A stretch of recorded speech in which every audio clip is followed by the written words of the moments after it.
Salam uşaqlar, bu videoda 10-cu səhifəni işləyəcəyik. Vaxt itirmədən keçək 98-ci suala. Deyir ki, uyğunluğu müəyyən edin, ayrılma üsulları verilib, ayırıcı qıfla və süzmə ilə qarışığın tərkibi göstərilib. Biz bilirik ki, ayırıcı qıfla durultma üsuluna, yəni sıxlıqları fərqli olan mayeləri ayırmaq üçün istifadə olunur. Məsələn, tutaq ki, yağ, su kimi. Süzmədə isə bərk maye qarışıqları, misal üçün su, qum. O halda ki, yəni müxtəlif cinsli qarışıq əmələ gətirsin.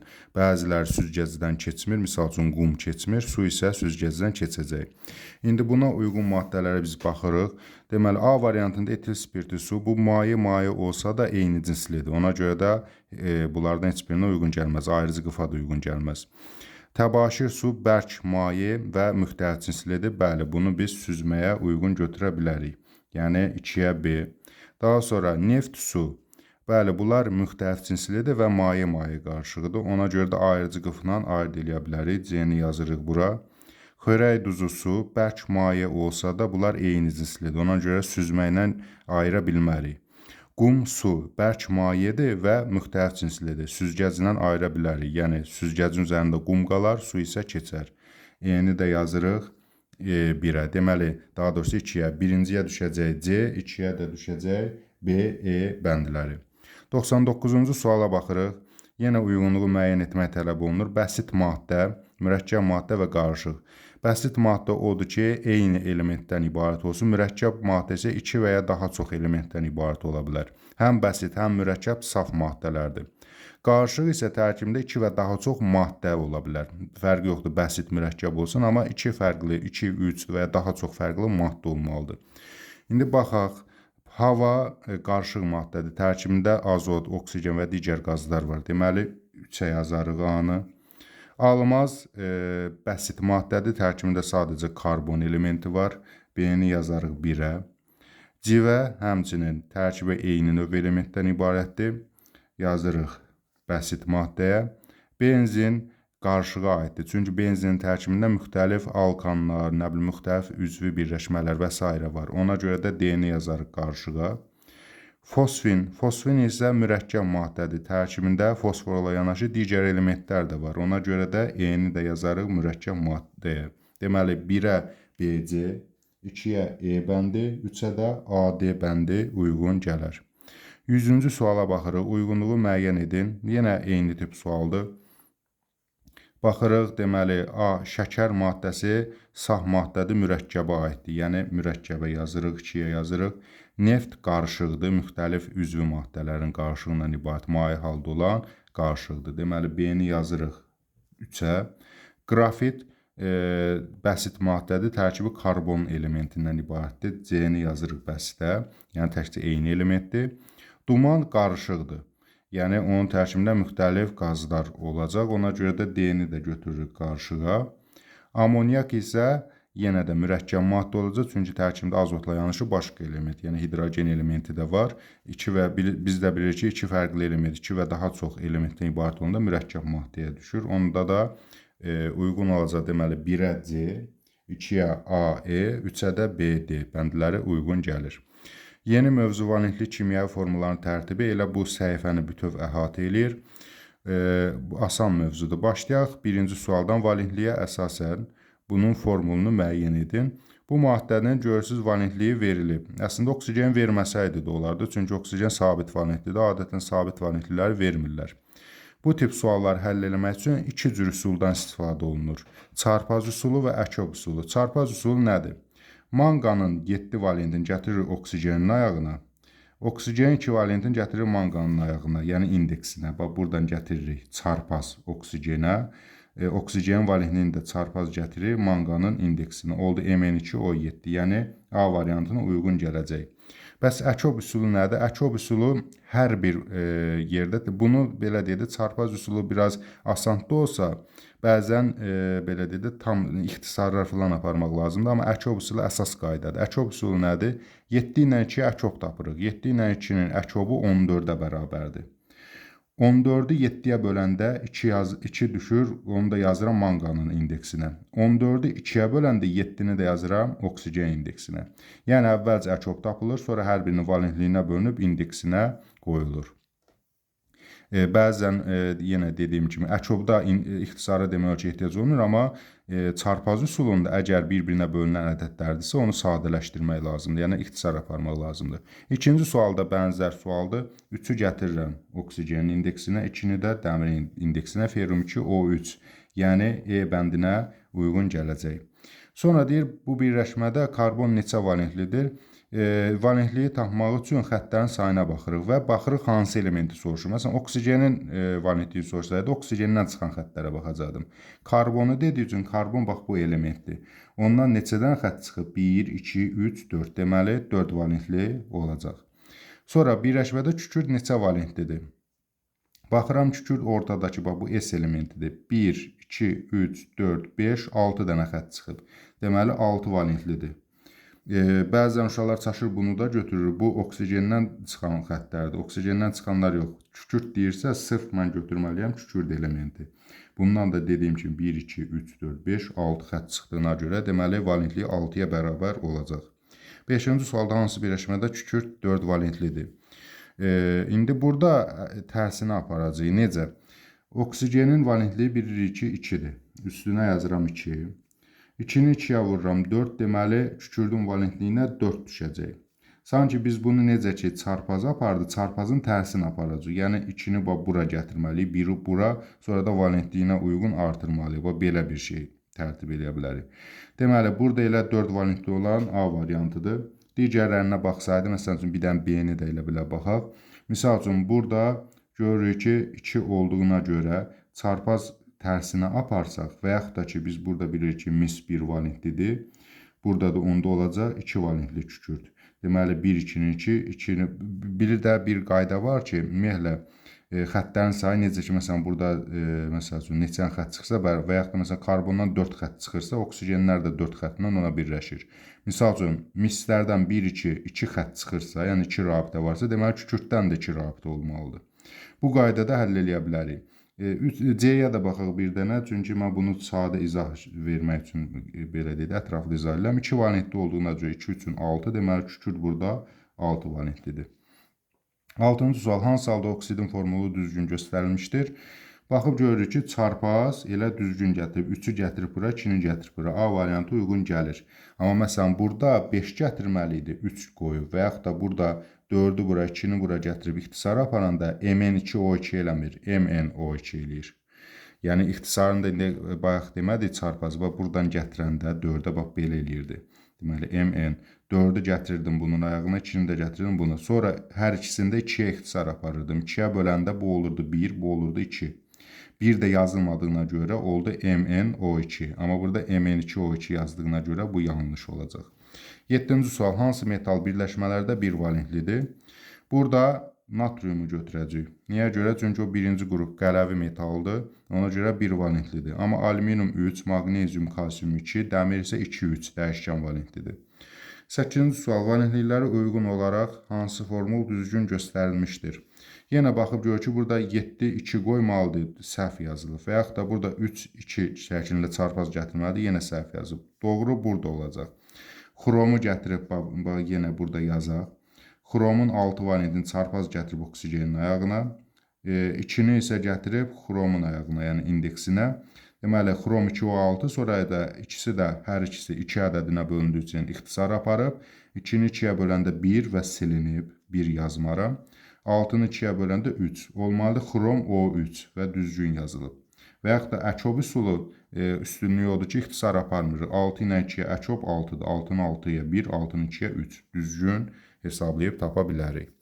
Daha sonra keçək 9-cu suala. Hansı formulda elementlərin valentliyi düzgün göstərilmişdir? Eyni qayda ilə aparırıq. Məsələn, burada 1-i bura gətirməlidir, amma burada 3-ü gətirib bura. Bu düzgün eləməyib. Çarpaz, yəni valentliyi digərin əks elementin, digər elementin ayağına gəlməlidir. Və yaxud da burada 2-1 şəklində gələ bilməzdi onsuz da. Onsuz da elə gəlməyib və gələ də bilməzdi. Çünki karbon 2 valentliyi göstərə bilməz. Burada C bəndidir. 3 ilə 2 çarpaz gətirəndə doğru olur. 10-cu suala baxaq, hansı sırada elementlər hamısı dəyişkən valentlidir? Sabitləri çıxsaq, dəyişkən valentlini taparıq. Məsələn, A bəndində fluor 1 valentlidir, sabitdir. A getdi. B-də kalsium sabit 2 valentlidir. C-də natrium sabit bir valentlidir. E-də də natrium sabit bir valentlidir. Həmçinin digərləri maqnezium, kalsium sabit 2 valentlidir. Deməli, burada D bəndinə uyğun gəlir. Dəmir 2-3, fosfor 3-5, kükürd 2-4-6 valentlik göstərir. Ümumiyyətlə, valentlik cədvəlin əzbərə bilmək lazımdır. 11-ci sual. Hansı sıradakı elementlər hamısı sabit valentlidir? Eyni qayda ilə bu dəfə dəyişkənləri çıxırıq. Məsələn üçün, xlor dəyişkəndir. Bunlar hamısı ümumiyyətlə dəyişkəndir. Bir dənə oksigen sabit götürmək olar. Bir istisna xaric. Burada azot dəyişkəndir. Burada dəmir dəyişkəndir. Burada azot yenə dəyişkəndir. C variantını seçərəm. Niyə? Çünki flor sabit 1 valentlidir. Maqnezium sabit 2 valentlidir. Kalium da həmçinin sabit 1 valentli olacaq. Keçək 12-ci sual. Hansı elementlər dəyişkən valentlidir? Kalium, maqnezium sabit valentlidir. Dəyişkən valentli misdir 1-2, fosfordur 3-5. Deməli, A variantına uyğun gələcək. 13 burada ümumiyyətlə çalışma tipli olanlar 13-14. 13-14-cü suallara baxaq. Bunların hər birinin 2 üsulu var. Amma orijinal üsul, daha düzgün üsul odur ki, biz nisbət ilə tapaq. Deməli, birinci nisbət üsulunu göstərəcəm, sonra tənasib üsulunu. Tənasib üsulun istifadə eləməsəz, yəni bu tip suallarda istifadə eləməsəz daha yaxşı olar. Deməli, xlor oksidin 18,3 qramda 11,2 qram oksigen var. Oksidin formulunu müəyyən edin.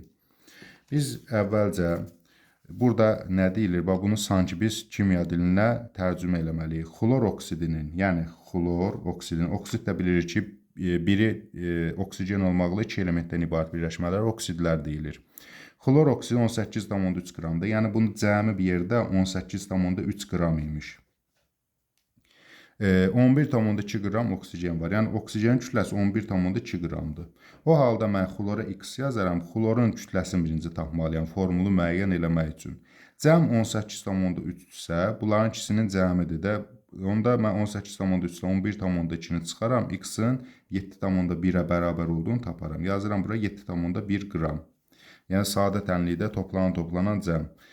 Cəmdən digər toplananı çıxıb, birin X-i tapa bilirəm. Sonra isə oksidin formulunu müəyyən eləmək üçün, ümumiyyətlə bu tip suallarda hamısını istər kütlə verilsin, istər omega fərqi yoxdur. Hər zaman çalışın, verilən kütləni ayirlərə bölün. Yəni, surətdə bu verilənləri, hansı ki, bunun o suala belə deyil, sual işarəsinə qədər olanı, şərtdə veriləni. Ayirləri isə, yəni nisbi atom kütləsini isə məxrəcdə yazın. Necə? Məsələn üçün, yazırıq burada, ortada nisbət işarəsini qoyaq, kəsir xəttlərini çəkək. Yuxarıda bunların kütləsi, xlorun kütləsi neçə qram idi? 7,1. Oksigenin kütləsi neçə qram idi? 11,2. Bunları yazdıq surətdə. Məxrəcdə isə verilən ayirləri, ayir yəni nisbi atom kütlələri həmişə sualın sonunda verilir. Oksigeni 16 göstərib. Uyğun olaraq oksigenin məxrəcində 16. Xlor isə 35,5. Onu da xlorun məxrəcində. İndi biz bu nisbəti sadələşdirəcəyik, yəni ixtisarlara aparacaq, tam ədədlərə çevrilib yazacaq bura. Bu nisbət xlorun ayağına gedəcək, bu nisbət isə oksigenin ayağına. İxtisarlarımızı aparaq. Adətən kimyada uzun-uzadı hesablama tipli suallar verilmir. 7,1 ilə 35,5, 5-in 1-ə ixtisar gedəcək. Bu olacaq 5, bu da olacaq 1.